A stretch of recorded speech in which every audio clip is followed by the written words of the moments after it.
Usa ka lalaki ang gidunggab patay sa kainom nga iyang bayaw sa barangay Bigkawayan, Davao City.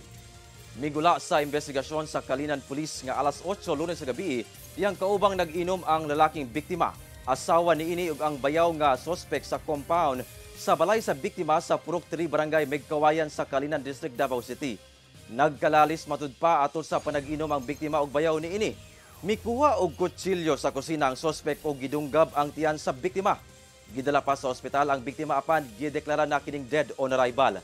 Kasong murder ang atubangon sa suspect nga anana sa kustodiya sa Kalinan Police. Wala na kini mihatag og pahayag. During sa ilahang panag-inom is na ipanaglalis nga nahitabo, gumikan kay hubog na sir gamay nga kuan lang kanang problema is nindako sir no motong natulak sa biktima ning mao nga suspect. So natumbas mao to ang nahitabo sa nga nagkuhag kutsilyo og gidunggab ang tiyan sa mao nga biktima mo.